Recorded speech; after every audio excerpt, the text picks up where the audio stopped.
전능하신 하나님, 하늘과 땅 모든 곳에 주님 거하시며 내버려진 것 같은 저희 마음속에도 늘 함께 계심을 고백합니다.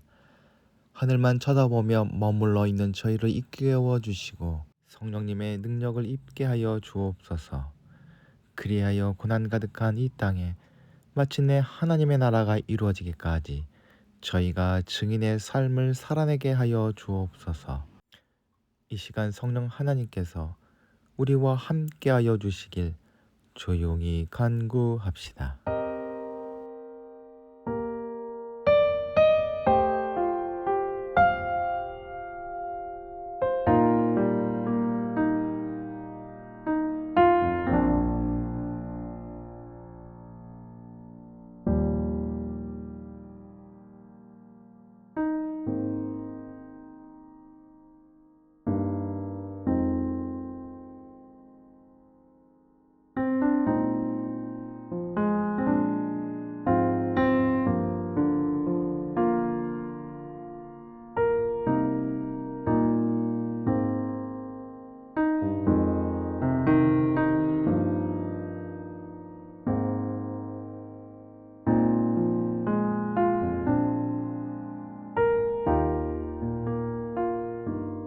은혜와 사랑의 하나님, 하나님께 나아갈 자격이 없었던 저희가 오직 십자가 보혈의 공로로 담대함을 얻어 이 자리에 나왔사오니 저희를 공일히 여기시고 은혜를 베풀어 주옵소서. 이 시간 참여하는 심령으로 나와 저희 마음을 주님 앞에 깨뜨려 신령과 진정으로 예배하오니 저희 예배를 기뻐 받아 주옵소서. 오늘은 특별히 성령 강림 주일로 예배케 하시니 참으로 감사드립니다. 마가의 다락방에 모인 120명의 성도들에게 성령님의 임재가 불의 혀와 같이 임했던 것처럼 오늘 저희 가운데 성령 충만의 역사가 일어나기를 간절히 원합니다.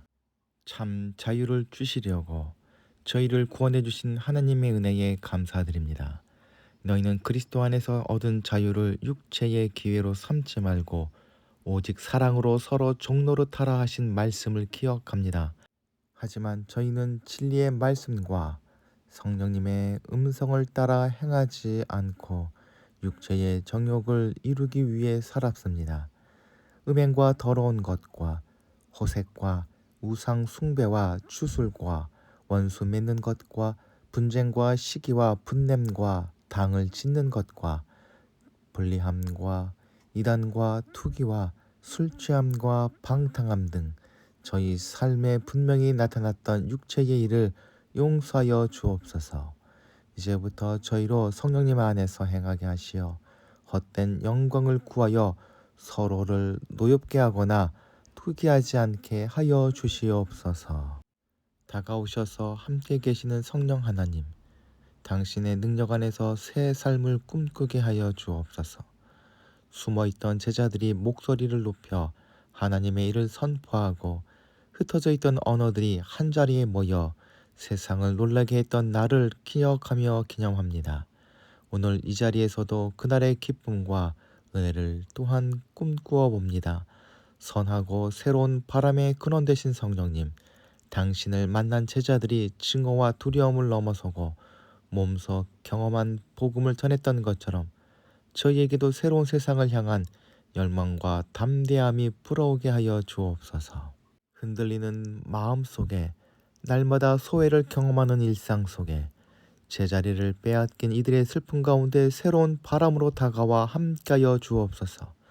그 바람이 저희 모두의 찬양이 되게 하여 주옵소서. 이 한 공동체를 기억하여 주시옵소서. 세상 속에서 믿음을 지키며 살아가는 이 한 공동체 식구들을 어여삐 여겨주시사 세상을 승리하며 살아갈 수 있도록 말씀 가운데 지혜를 더하여 주시옵소서. 아울러 지치고 힘든 영혼들을 위로하여 주시고 간구하는 기도마다 풍성하게 응답하여 주옵소서.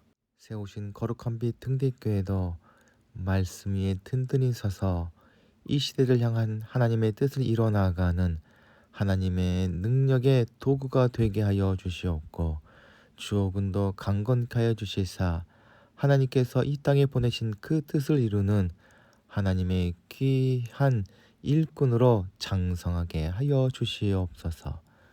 또한 문봉 책방소를 위하여 기도합니다. 어려운 상황을 이겨낼 지혜를 더하시고 많은 손님들이 찾아와 문봉 책방소의 앞길이 더욱 넓혀지게 하여 주옵소서.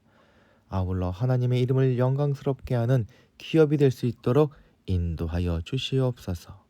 우리 구주 되신 예수 그리스도의 이름으로 기도하옵나이다. 아멘.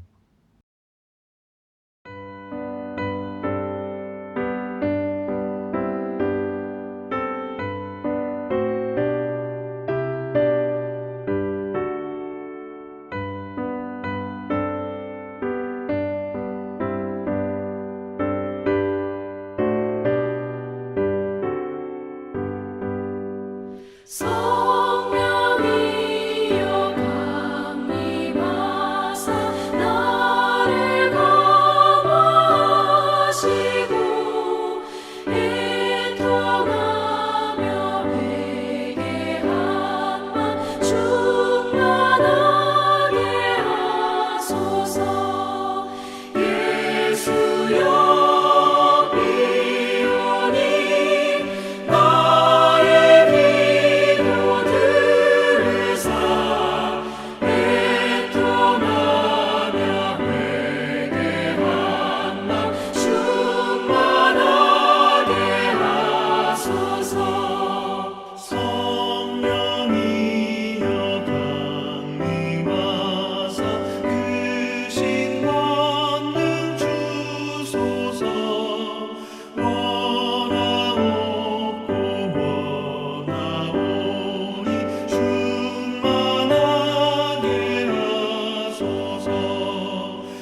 예수여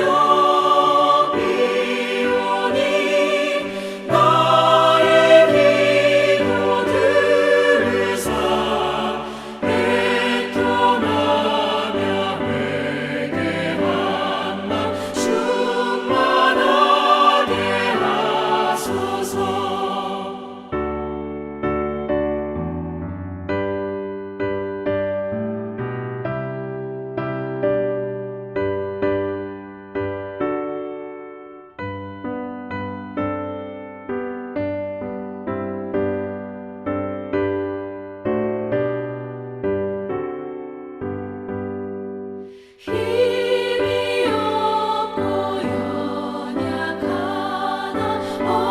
엎드려서 비오니 성령 강림하옵소서. 충만하게 하소서. 예수여 비오니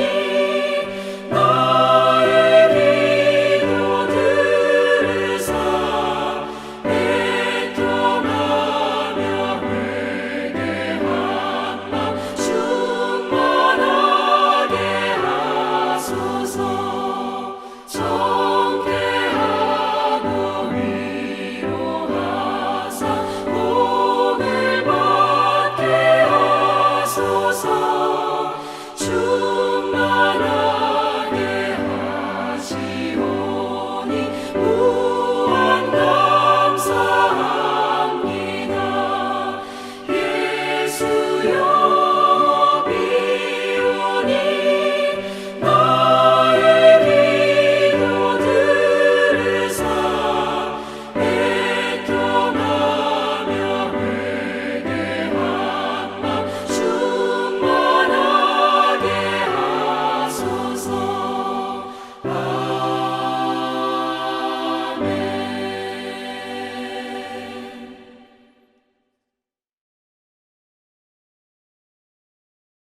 오늘 우리에게 주시는 하나님의 말씀은 사도행전 2장 1절부터 21절까지의 말씀입니다. 오순절이 되어서 그들은 모두 한 곳에 모여 있었다.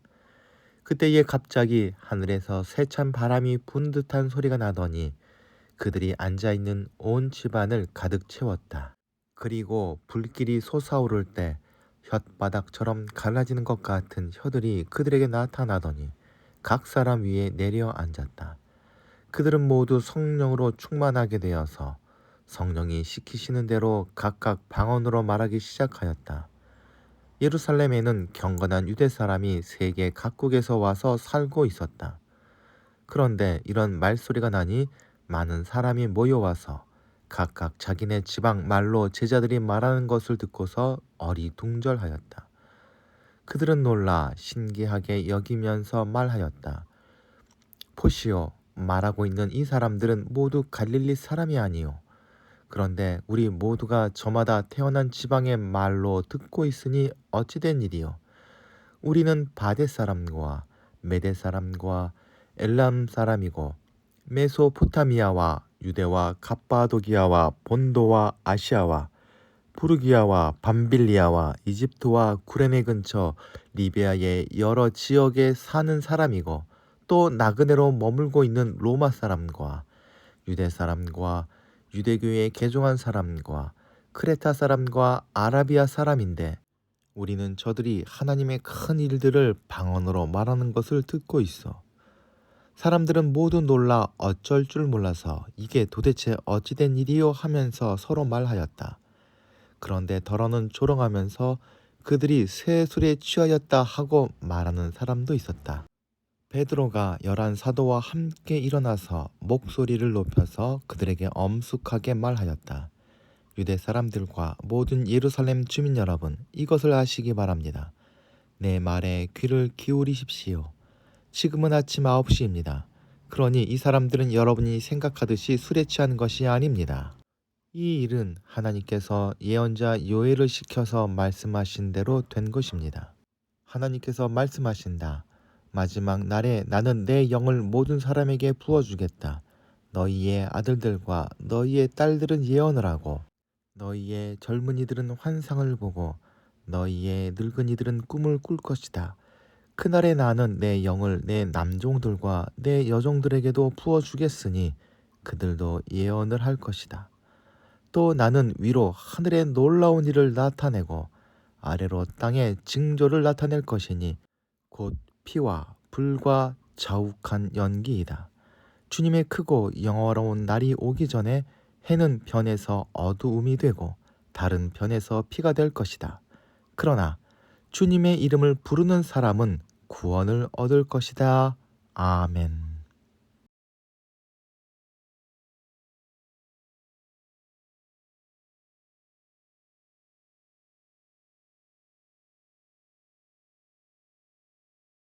오늘은 예수님께서 약속하신 성령님이 마침내 이 땅에 임하심을 기념하는 성령 강림 주일입니다. 7번의 부활절을 지나고 마침내 성령 강림 주일을 우리는 맞이하게 되었습니다.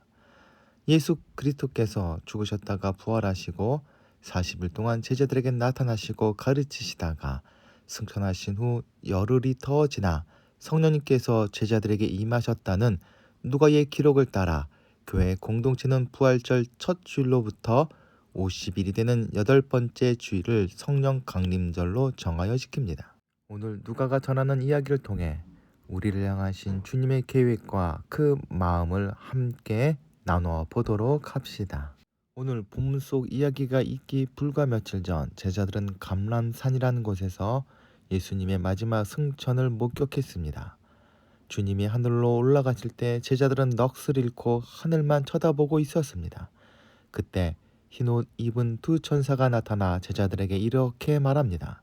갈릴리 사람들아 어찌하여 서서 하늘을 쳐다보느냐. 천사들은 왜 그들을 향해 예루살렘 사람들아 혹은 제자들아 라고 부르지 않고 굳이 갈릴리 사람들아 라고 불렀을까요? 여기에는 깊은 영적 의미가 있습니다. 갈릴리는 그들이 태어난 고향이자 익숙한 삶의 터전이었지만 동시에 유대 주류 사회로부터 이방의 갈릴리라 멸시받던 소외와 한계의 땅이었습니다.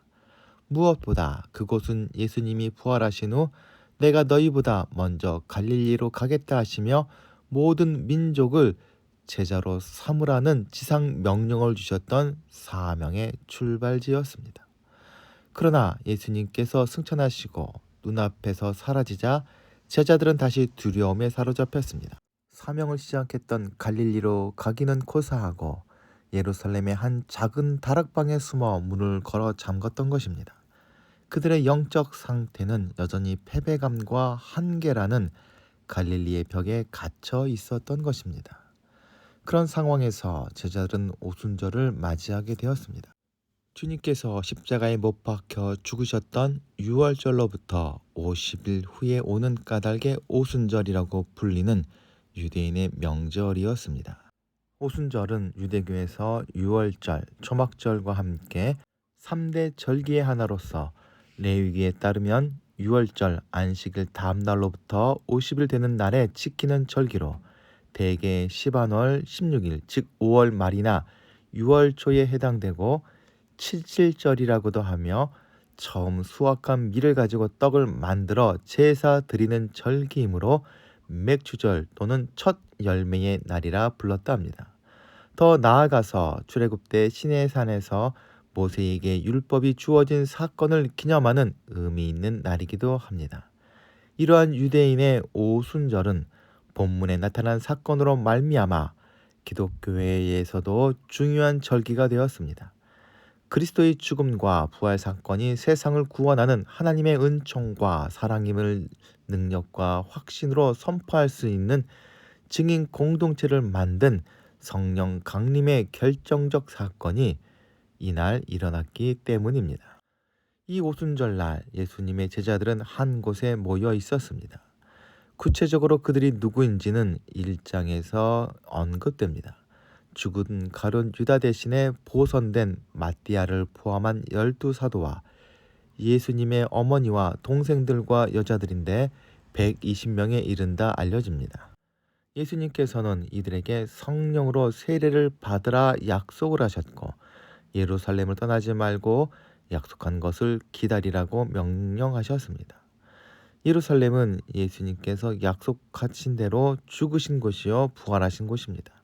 또한 약속된 성령님이 도래할 곳입니다. 그들은 예루살렘에서 마음을 같이하여 기도에 힘쓰고 있었습니다. 유대인의 큰 명절인 오순절에는 모든 유대인이 성전이 있는 예루살렘으로 모여듭니다.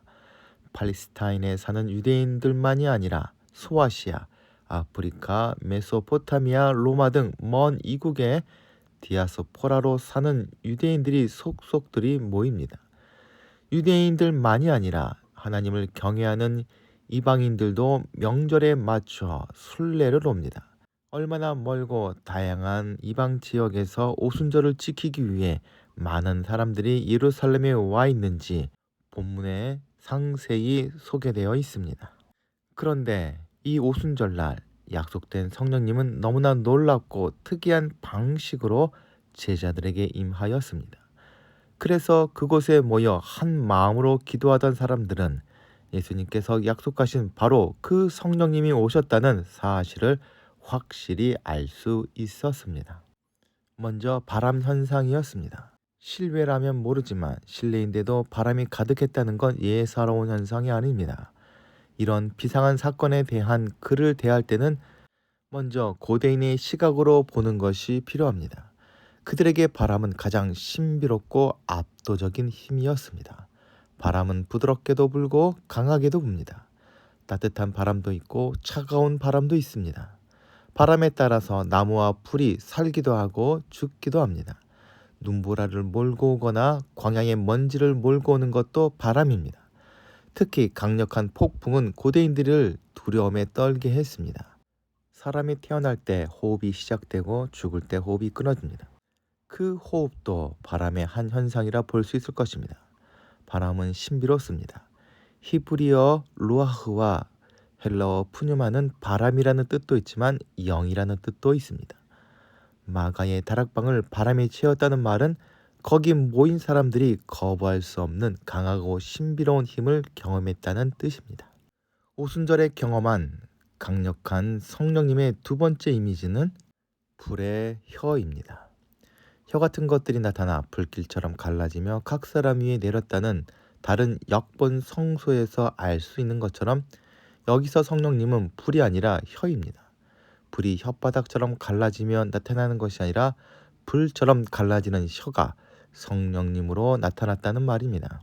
여기서 등장하는 불은 모든 걸 근본으로부터 변화시키고 말살시키는 힘입니다. 모세는 호렙산에서 불이 붙었지만 타지는 않는 가시 떨기나무를 통해서 하나님의 임재를 경험합니다. 현상과 능력에서 비상한 물체인 불은 하나님을 상징적으로 표현하는 데 적합해 보입니다. 마가의 다락방의 현상을 실제 불이라고 할 수는 없을 것입니다. 실제 불이었다면 거기 모인 사람들은 다 화상을 입거나 죽었을 것입니다. 그들 위에 불길이 임했다는 것은 그들이 하나님만이 행할 수 있는 강력한 능력을 경험했다는 뜻일 것입니다. 아울러 오순절에 강림한 성령님이 혀와 같았다는 것은 이날 성령님으로 충만한 사람들이 다른 언어로 말하게 되었다는 사실과 직결됩니다. 실제로 혀에 해당되는 원어 또한 방언이란 뜻으로도 사용된다 합니다.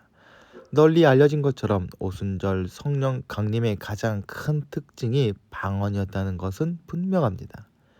이를 근거로 방언이 성령 임재의 증거 혹은 최고의 영적 은사라 오해하는 이들도 꾸준히 있어 왔습니다. 성령님의 강림으로 인해 오순절에 많은 인파가 몰려든 예루살렘에는 큰 소동이 일어납니다. 그런데 우리가 주목해야 할 것은 예루살렘에 모인 사람들은 바람 같은 소리도 듣지 못했고 불 같은 여도 보지 못했다는 것입니다. 그들이 정작 놀란 이유는 우리 각 사람이 난 곳에 방언으로 듣고 있다라는 사실 때문이었습니다. 그들은 다른 언어를 사용하는 먼 이국에서 살아온 디아스포라 유대인들이거나 유대교로 개종한 이방인들입니다. 유대인들의 언어를 구사하지 못하는 그들의 입장으로 볼 때 예루살렘 한복판에서 자기가 알아들을 수 있는 말로 하나님이 하신 큰 일에 대해 말하는 갈릴리 사람들을 보고 있는 이 상황은 충격이 아닐 수 없었을 것입니다. 그들이 받은 충격을 더 구체적으로 생각해 보면 저 사람들은 평생 갈릴리 바다에서 고기나 잡던 배운 것 없는 갈릴리 촌 사람들인데 어떻게 저토록 유창하게 세계 각국의 언어로 하나님의 말씀을 전하는 것인가 하는 것이었을 것입니다. 성령님은 제자들을 갈릴리라는 지리적, 문화적 한계 속에 가두어 두지 않으셨습니다. 승천하시며 땅끝까지 이르러 내 증인이 되리라 하셨던 그 말씀대로 그들의 언어를 넓히시고 시야를 세계로 확장해 주셨습니다. 그리고 그 바뀐 언어로 제자들은 11절의 고백처럼 하나님의 큰 일, 즉 예수 그리스도의 십자가와 부활의 복음을 선포하기 시작했습니다. 성령님을 받으면 나의 작은 생각, 나의 좁은 환경이라는 갈릴리에 갇히지 않고 온 세상을 품으시는 하나님의 시선으로 세상을 바라보게 되는 것입니다. 성령님으로 인해 제자들이 방언하는 것을 보고 놀라고 심지어 조롱하기까지 하는 사람들에게 베드로가 설교를 시작합니다. 베드로는 예언서를 인용하여 이 이해할 수 없는 상황을 설명합니다. 그 내용은 대략 다음과 같습니다. 지금 시간이 오전 9시인데 어떻게 술에 취할 수 있습니까? 우리에게 일어난 이런 현상은 이미 당신들이 잘 알고 있는 요엘 선지자가 예언한 것입니다. 마지막 때에 하나님께서 사람들에게 영을 부어주신다 했습니다. 예수님을 믿고 따르는 우리가 바로 그 영을 받은 사람들입니다. 베드로는 구체적으로 요엘서 2장 28절 이하를 인용해서 자신들에게 일어난 일들을 이야기합니다. 오늘 우리는 사도행전 2장 21절까지만 읽었는데 그 뒤로 36절까지 베드로의 설교가 이어지고 베드로의 설교를 들은 사람들 중에서 많은 사람들이 예수님을 믿고 세례를 받게 되었습니다. 당일에 기독교인이 된 사람의 숫자가 3,000명이라 하였습니다. 예수님께서 승천하신 감람산에서 제자들을 갈릴리 사람들하고 부르셨던 이유는 그 비천한 갈릴리 사람들을 통해 온 세상을 변화시키겠다는 하나님의 위대한 반전의 계획이 있었기 때문입니다. 성령님이 임하시면 과거의 상처와 한계의 땅이었던 갈릴리는 사명과 기적의 출발점으로 변화됩니다. 우리의 힘으로는 세상의 벽을 넘을 수 없습니다. 우리의 연약한 조건으로는 세상을 변화시킬 수 없습니다. 그러나 오늘 본문 21절은 성령을 힘입어 갈릴리 벽을 깨부순 자들이 세상을 향해 외쳐야 할 위대한 승리의 복음을 선포합니다. 누구든지 주의 이름을 부르는 자는 구원을 얻으리라. 이 구원의 기쁜 소식을 듣고 이제 우리는 삶의 한계라는 갈릴리 넘어 세상으로 걸어가야 합니다. 내가 안주하고 있던 자리, 내가 두려워 숨어있던 다락방의 문을 열고 세상 한복판으로 나아가야 합니다.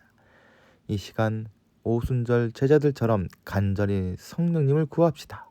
주님, 우리에게 성령을 부어주옵소서.